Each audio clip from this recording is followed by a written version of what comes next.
Саламатсызбы, эфирде дабагер берүүсү, аны мен Акылай Маратова алып барам. Бүгүн гипертония жана атеросклероз ооруларынын залалдары жөнүндө кеп кылабыз. Ал үчүн эфирге белгилүү невролог, психотерапевт Бекбоев Темирбек Бекбоевичти чакырганбыз.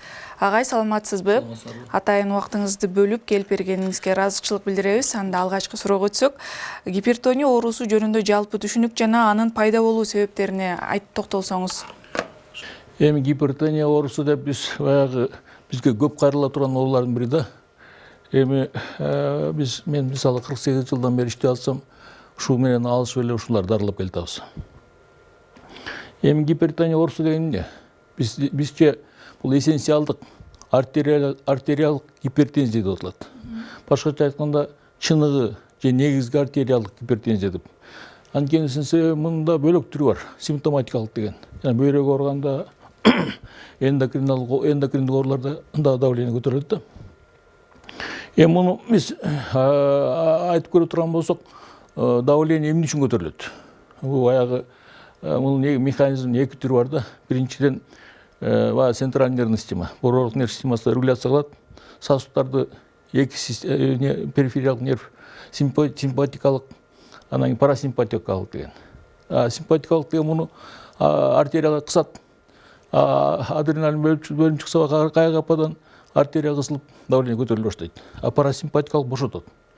Ошентип давление көтөрүлүшү мүмкүн. Экинчиден дагы бир механизм бул бөйрөк аркылуу. Бөйрөктө ангиотензин деген күчтүү гормон бар. Ал да ушу мындай кандайдыр бир себептерден улам көбүрөөк чыгат дагы артерияларды кысат. Эми муну менен көбүнчөсүн кимдер ооруйт? Орто жаштагы адамдар. Мисалы айтып көрө турган болсок, орто жаштагы адамдардын 25%дан 40-ка чейин пайыз ооруйт экен да. Почти 3-үчү киши оорушу мүмкүн экен да. Эми ушундай давление болду деп коелук. Бул эми аялдар көп ооруйбу же эркектер көп ооруйбу деген суроо туула турган болсо, эркектер башында көп ооруйт экен. 40-тан баштап эркектер ооруйт, 50-ден баштап аялдар ооруйт. Анан баягы эркектер менен аялдар эмне үчүн 50-ден баштап дегенде климакс башталгандан баштап алар да көбүрөөк ооруй баштайт да. Эми мунун негизги себептери эмнелер? Эми негизги себептери биринчи психоэмоционалдык стресс. Стресс борборлук нерв системага стресс болсо, мисалы кайгы болсо, капа болсо, чечилбеген маселелер болсо, үй бүлөлүк маселелер. Эркектер ошону көбүрөөк кабыл алат экен аялдарга караганда. Анан эркектердин кабыл алган менен катар ошондон баягы бугун аргинесин ачып чыгарбай ичкиликке чыгарышы мүмкүн экен. Ошондон давление көтөрүлөт. Анан дагы бир эмеси тукумгучулук. Тукумгучулук дегенде баягы ата энеси экөө тең ооруса, же бири ооруса ушундай оору пайда болот экен да. Андан кийин толуктук. Толук адамдарда көбүрөөк болот. Анан биз малоподвижный образ жизни дейбиз. Көп кыймылдагандар. Көп катуу кыймылдаса кыймылдаса дагы. Анан көп кыймылдаган адамдар ооруйт экен. Андан кийин вредный привычка дейбиз. Вредный привычка айтпадымбы? Арак ичсе, тамеки тартса, жанакыдай бир өзүн врачка көрсөтпөй эле баягы майлуу тамак жеп жүрсө, конечно, бул оору пайда болот. Анан гормоналдык препараттар. Гормоналдык дегенде эстрогенный гормон деген бар, анан глюкокортикоид. Ошо гормондорду көбүшсө да бул менен ооруйт да. Эми бул бир мисалын айтайын, менин бир балдызым бар болчу. Ал ушу түрк жаранына турмушка чыккан. Ал ошол жактан 2 балалуу болуп, кийин төрөбөйм деп контрацептив деп коет, ошондой бойго бүтүрүүчү дарылар ичип жүрүптүр. 2 жыл ичиптир. Анан давление болуп калып, анан инсульт болуп келип менден да дарыланып жүрдү. Өзү инсульттан кийин да, анан кийин каза болуп калды, карабайсызбы? Ушул дарынын артынан. Анан кийин ушундай себептерден улам пайда болот да бул. Гипертония оорусунун белгилери кандай болот? Эми муну көп учурда жана жаш адамдар билбей эле жүрө бериши мүмкүн. Билинбеши да мүмкүн. Кээ бирде баш ооруйт, баш айланат, кускусу келет, жүрөгү дүкүлдөйт, аба жетпей калат, көзү чыбырчыктайт, башы баягы мурдакыдай болуп калат, неясный болуп. Анан кийин давление алып көрсөтсө, бийик болуп чыгат да. Анан ошол бойдон баягы дарылана баштайт. Эми биз муну стадияга да бөлөбүз, степенге да бөлөбүз. Биринчи степень деген давление көтөрүлгөндө жарыша. Башында баягы 150-90 болсо биринчи степень дейбиз. Алба түшүп калып өйдө чыгып турат. Экинчи степень дегенибиз 160-100 болсо экинчи степень дейбиз. Үчүнчүсү болсо 180-ден 110дон ашса уже үчүнчү степень. Ошентип степень бөлөбүз. А стадияга кандай? Стадияга мисалы орган мишени дейт. Кайсы органдар поражать этет. Мисалы ошого жараша да биринчи лабильный деп коет. Давление көтөрүлүп чыгып турат. Экинчи стабильный болуп жүрөктү чоңойтуп баштайт, сол жак карынчасын. Үчүнчүсүндө болсо бүт органдарга. Мисалы көзгө таасир берет, көз жакшы көрбөй калат. Ретинопатия дейт. Анан кийин эмеге жүрөккө стенокардия, инфаркт миокарда угуп жүрөсүңөр. Баягы мээге кан құйылып кетиши мүмкүн.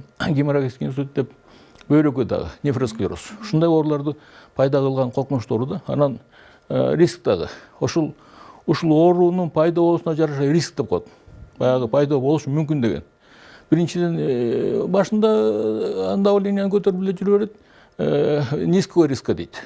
Анан среднего риска дейт. Давление көнүп калат, стабильный болуп. Үчүнчү высокий риска дейт. Мында коркунуч. Өзгөчө жаш адамдарда. Очень высокий риска. Анда болсо жанакыдай органдарга күч келип, жанакы осложнение берет да. Кан басым көбөйгөндө кайсыл органдар көбүрөөк жабыркайт? Гипертониялык кризге токтолсоңуз? Гипертониялык криз деп мага ушундай эле келип калат. Баягы эле бир жигит келди. Бир 15 күн болду дейм. Давление менен келип жүргөн. Дарылануудан кеткен, анан барып баягы режимди бузат да, көрүнбөй, эметпейт, кармабайт. Анан кийин эле баягы жумуштан нагрузка кылат. Өзү баягы водитель болуп иштейли дальний рейстин. Анан кыйкырып келди. Башым катуу ооруп кетти, башым айланып кетти, жүрөгүм дүгүлдөп кетти, жаман болуп өлүп кала жаздадым деп. Ушуна гипертонический криз да. Давлениясы көтөрүлүп кетти. 170-100 мисалы жаш адам көтөрүлүп алышы мүмкүн. 180-100 болуп кетти. Анан кийин ушуна гипертонический криз дейбиз. Эми органдар көбүнчөсүн биринчи кезекте, конечно, жүрөктөн коркобуз. Жабыркайт.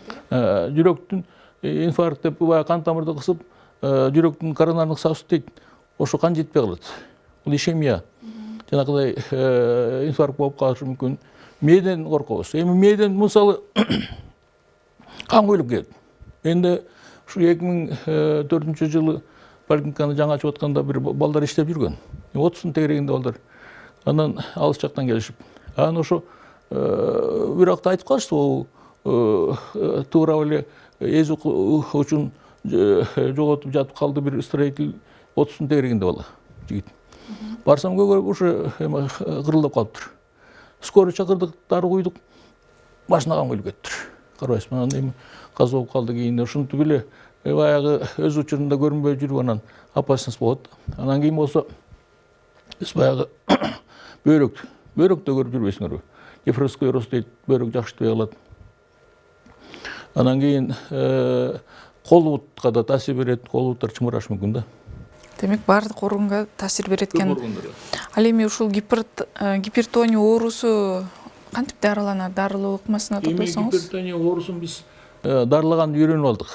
Өзгөчө биз 80-жылдары, 90-жылдары муну бир жанакындай бир жеңил эле гипотензивный деген дарыларды берчүбүз. Резерпин, равнайтин деген. Алардын башы күчтүү деле жетчү эмес. Кийин жакшы дарылар чыкты. Биз биринчи кезекте бул эмнеден келип чыкты, айтпадымбы? Жана адреналин көбөйүп чыгат, ошон үчүн бета-адреноблокатор деген беребиз.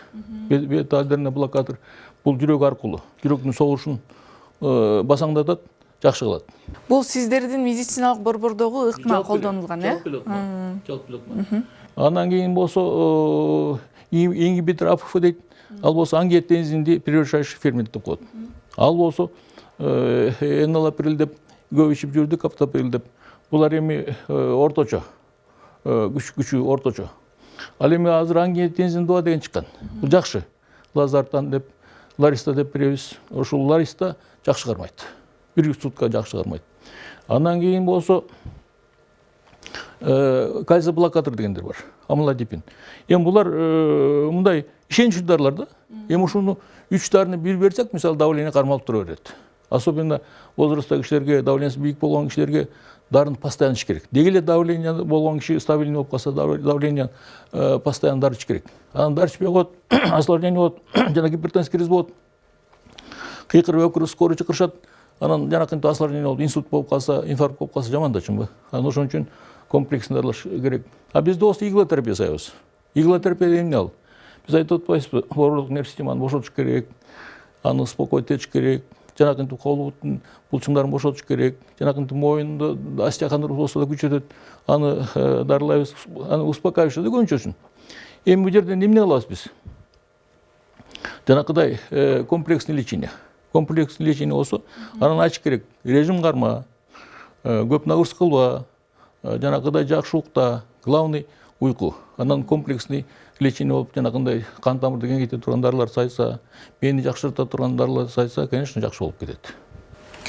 Жакшы. Ал эми астеросклероз оорусу жөнүндө түшүнүк берсеңиз, ал кандай себептен улам мындай пайда болот да? Эмнеден улам келип чыгат? Оорусу деле ушул биз гипертония оорусу сыяктуу 3 оору кан тамырга каршы иштеген 3 оору бар да, эң кыйын оорулар. Бул атеросклероз. Бул гипертония оорусу. Анан кийин болсо сахарный диабет, кант диабети. Ушу үчөө тең кан тамырлар өчү. Өтө баягы коркунучтуу жери осложнение кылат да. Эми атеросклероз деген эмне деген сөз? Атеро деген сөз каша деген сөз. Склероз деген кадыды. Баягы кан тамырдын ички бетинде биринчи барып биз холестерин деп жүрбөйбүзбү? Холестериндин жакшысы да бар, жаманы да бар депчи. Эми ошо холестерин деген май. Биз баягы кыргыздар биздин тамагыбыз койдун эти да чынбы? Ошо койдун этинен коркуп калдык азыр. Койдун этинин өзгөчө шорпосунан коркуп калдык. Ошондо холестерин чыгат дагы. Биз баягы аны кабыл алгандан жегенден кийин ал эки холестерин көбүнчөсүн. Жакшысы да бар. Высокой плотности липопротеин высокой плотности. Ал жакшы. Ал болсо органдан боорго келет. А боордон органга кеткен холестерин бар. А низкой плотности липопротеин низкий. А болсо кан тамырдын ичине барып баягы туруп калат да, анан момундай тегерек болуп, баягы могу жерде сүрөттөр бар. Эми пайда болот да жанакындай атеросклероз коркунучу жагы кан тамырды тосуп калат. Көрдүңүзбү? Эми ушундай болгон үчүн мына стадия развития. Башында жөн эле бир сызык сыяктуу болот. Экинчи көбүп чыгып, момунда бляшка дейбиз атеросклерозго. Үчүнчү чоңоюп чыгып, бул жерде баягы биз айтып жүрбөйбүзбү? Эме депчи. Атайын тутамдаштырыч ткань депчи. Ошол пайда болот да, анан кийин кальцинат пайда болуп, көбүп чыгып, бул эми тромб да пайда болуп, окклюзия деп коебуз, облитерация дейт, кан тамырды тосуп калат. Кан тамырды тосса, тем более жанакындай ишемический инсульт болот. Ишемический инсульт деген баягы тиги геморрагический инсультта кан мындай коюлуп кетсе, ал сразу эле жаман болот. А ишемический инсульт деген эртең менен эрте турса колду иштеп алат, бир жак колду. Бул да коркунучтуу да. Анан кийин жүрөктүн инфаркт кылат. Жана биз жанакы азыр айтып жүрбөйбү? Жүрөктү операция кылыптыр, анан коронарный сосудка жанакындай эме коюптур, анан аорта коронарный шунтирование кылыптыр деп айтып жүрбөйбү? Стент коюптур депчи. Ошонун баары ушу атеросклероздон болгон, осложнениеден болгон нерселер да.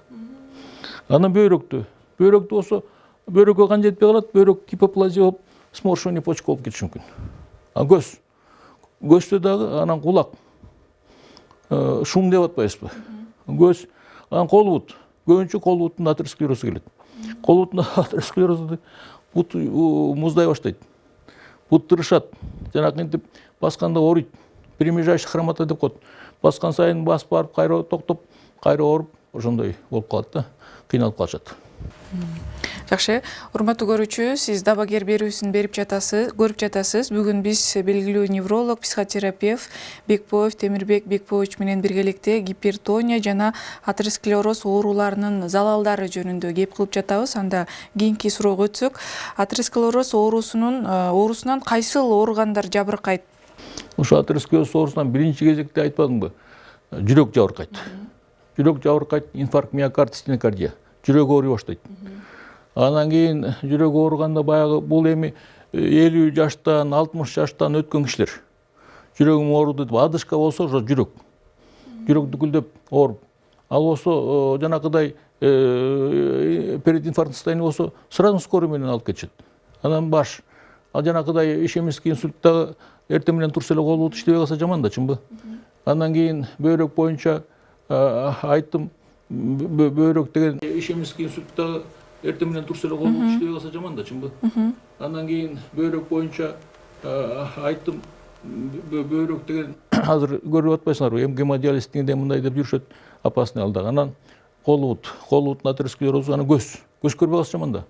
Көздүн сосудтарын жанагындай атеросклероз болсо жакшы көрбөй ретинопатия болот, жанагындай отслоение сетчатка болот. Ошондой кыйын ооруларга алып келет да ол. Атеросклероз оорусу адамдын акыл эсин кандай жабыркатат? Эми биздин эң коркунучтуу жагыбыз атеросклероз оорусу мына кан тамырдын канча процент жанагы кан жетпей калган 70% өйдө болсо баса албай калат адам жанагындай жүрөгүнөн. Эң коркунучтуусу бул жанагыдай адамдын акыл эси начарлаганы. Акыл эси начарлап далдырап калат. Баягы бул жерде деменция деп атпайбы, слабоумие. Деменция. Ол Паркинсонду дап келген атеросклероз, Альцгеймерде пайда кылган атеросклероз, деменцияны пайда кылган атеросклероз, миянын атеросклероз. Атеросклероз дегенде биз илгери мындай деп түшүнчүбүз. Память начарлап калыптыр деп.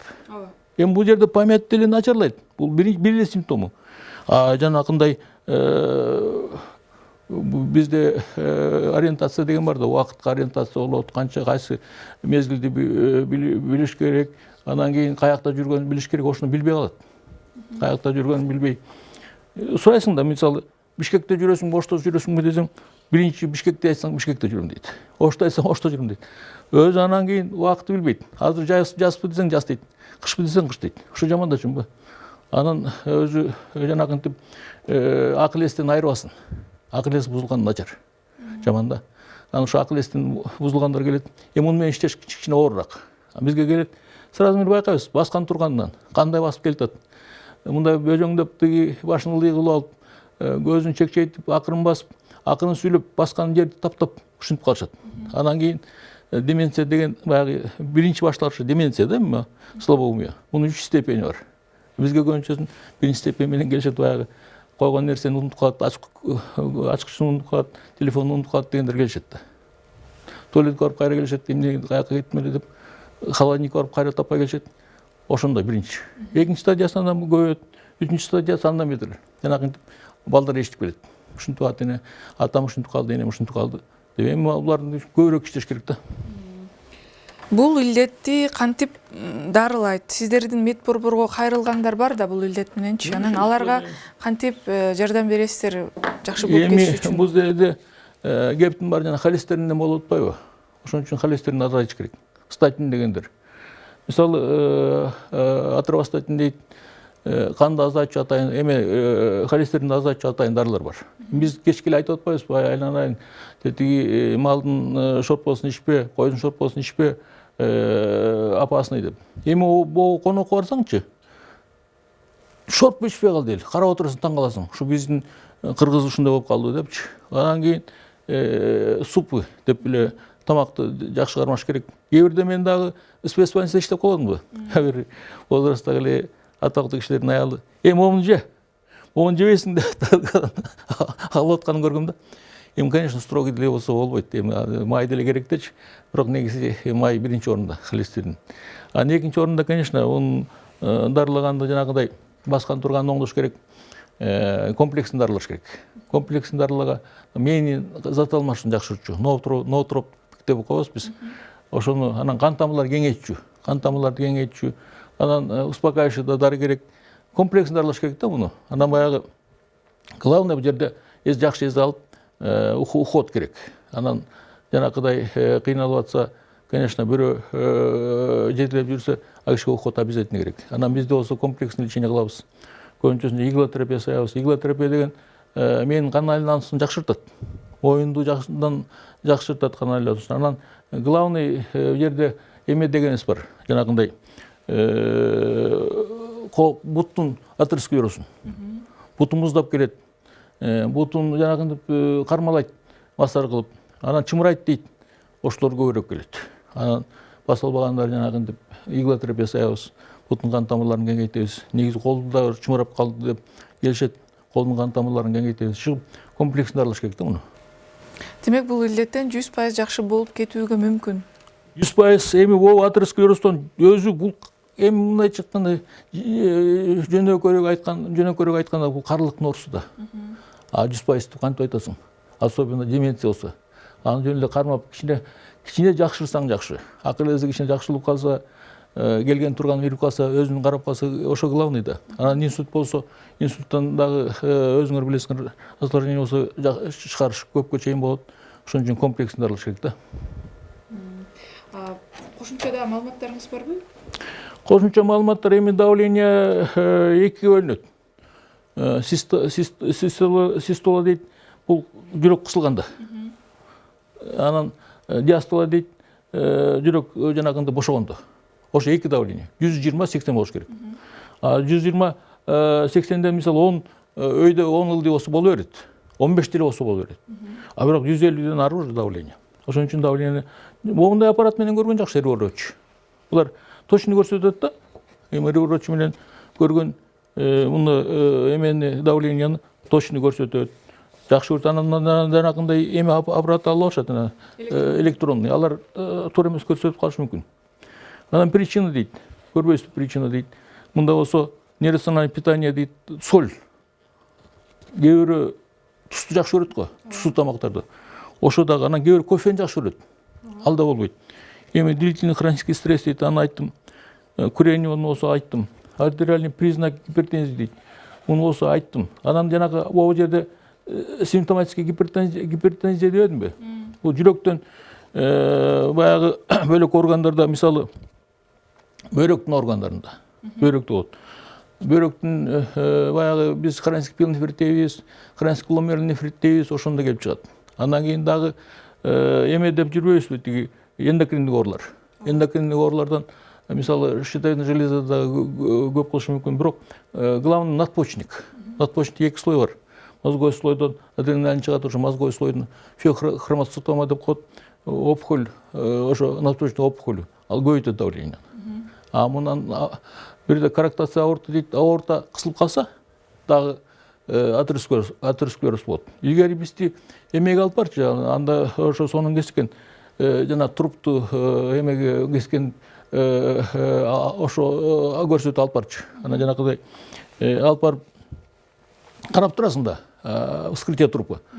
Анан көрсөтчү. Атеросклероз деген бул мына момундай каша сыяктуу болот, момунтип чыгат деп аортадан. А биз аортаны мындай көрүп эле мынтип карап койчубуз, жакшылап ошол сөздөрүн уксак болмок экен да. Аортанын атеросклерозу да болот. Аортанын атеросклерозу дагы сразу байкалат, тамакты кысып, көкүрөктү кысып, дүк-дүк деп эле куланга чейин угулат. Ошон үчүн баягы комплексный баягы дарылаган жакшы да, анан бул оорун билген жакшы. Жакшы агай, бизге бөлүнгөн убакыт соңуна чыгып калды. Келип атайын биздин суроолорубузга жооп бергениңизге ыраазычылык билдиребиз. Рахмат, жакшылык болсун. Урматтуу көрүүчү, эгер сиз бул илдеттер туурасында агайдан кененирээк маалымат алам десеңиздер, анда экрандагы номерларга байланышсаңыздар болот. Ушуну менен Дабагер берүүсүн жыйынтыктайбыз. Кийинки эфирден көрүшкөнчө саламатта калыңыздар.